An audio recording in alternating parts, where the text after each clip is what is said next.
Des études de baccalauréat en génie ou en sciences, ou encore des études doctorales en médecine, semble être la carte maîtresse qu'il faut posséder avant même de songer postuler. Ça va être la première fois que le comité de sélection de l'Agence spatiale va nous voir en personne, parce que à travers le processus, ils ont regardé nos CV, des examens médicaux, un dossier médical, tout ça, mais c'est la première fois qu'ils vont nous voir en personne. Ça fait qu'ils vont nous voir agir, ils vont nous voir réagir dans certains tests. Originaire de Rouyn-Noranda, donc au nord du Québec, un autre Québécois pourrait être le prochain astronaute de l'Agence spatiale canadienne.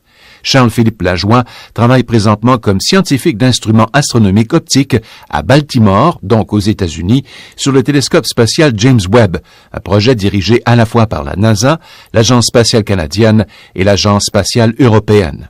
Si vous avez eu la chance de regarder la liste des 70 finalistes, il y en a 70 qui sont sur le site web, vous voyez que c'est des gens qui viennent de tous les domaines de la vie. Autant des gens qui sont pilotes de chasse, autant qu'il y a des gens qui sont biologistes marins ou géologistes. Ça fait que il y a des gens qui viennent de tous les domaines. Puis là, tous ces gens-là vont être évalués sur les mêmes épreuves. On peut pas en dire plus parce que on a une entente de confidentialité. Mais on peut juste dire, moi je peux dire que ça va être intéressant pour quelqu'un qui aime le sport, les défis, la science, la technologie. Là, je peux vous dire, ça va être intéressant. We have SRB ignition and the history's largest astronaut crew is on its way. L'Agence spatiale canadienne a lancé donc un appel de candidature l'été dernier pour recruter 2 nouveaux astronautes. En tout, on a eu au-dessus de 3700 candidatures. Le gestionnaire de projet pour la campagne de recrutement de l'Agence spatiale canadienne, Carl Saad, indique que seuls 2 candidats parmi les 3700 candidatures initialement reçues pourront concrétiser leurs rêves. On est à notre 4e campagne de recrutement. La dernière a lieu en 2008 et elle avait aussi procédé de la même façon. À ce moment-là, les médias sociaux n'étaient pas encore... ça commençait. Nous, tenu compte maintenant de l'omniprésence des médias sociaux, c'était la façon avec laquelle on a promu la campagne de recrutement. Donc, on veut s'assurer que les gens qui ont ce rêve-là soient au courant puis puissent postuler. Oui, je rêve de ça depuis que je suis tout petit. J'ai rêvé à ça hier soir encore. Alexandre Cooper-Roy, chercheur postdoctoral en physique atomique à l'Institut de technologie de la Californie, est l'un des candidats choisis par l'Agence spatiale canadienne pour faire partie de la courte liste. L'Agence canadienne a demandé aux candidats d'appliquer et cela semblait une bonne opportunité pour moi de le faire. Et j'avais l'idée à la fois de pouvoir servir le Canada et si possible d'aller dans l'espace pour continuer à faire des expériences scientifiques et possiblement également aller sur Mars. Donc ça rejoint l'idée de l'exploration. Donc il y a l'exploration intellectuelle qui veut dire à la fois donc essayer de découvrir de nouvelles choses, mais également d'aller à des endroits qui n'ont jamais été explorés. Donc par exemple la planète Mars. En 2008, j'ai commencé la sélection en le mois de mai et c'était complété en le mois de juin 2009, duré 1 an. Le lieutenant-colonel Jeremy Hansen, pilote de 41 ans au sein des forces canadiennes, est aujourd'hui un des 3 astronautes canadiens au sein des 47 que compte pour le moment la NASA. On a fait beaucoup des choses intéressantes, bien sûr des interviews, des examens médicaux, psychologiques.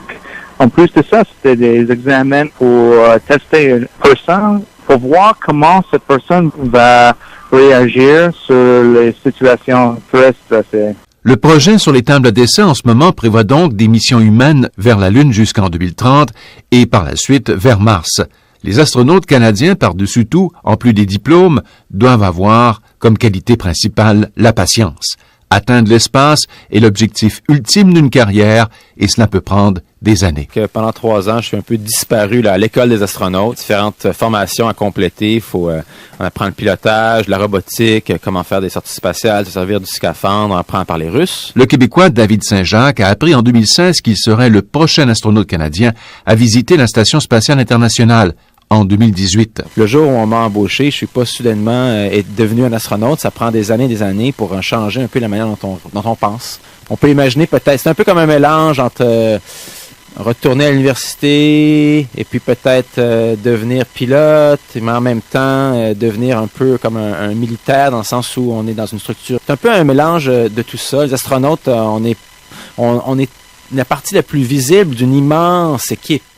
Vu que j'ai encore 29 ans, ça me donne encore le temps, bien sûr. Le Québécois Daniel Desjardins, originaire de la Gaspésie, a été retranché, lui, récemment pour des raisons médicales.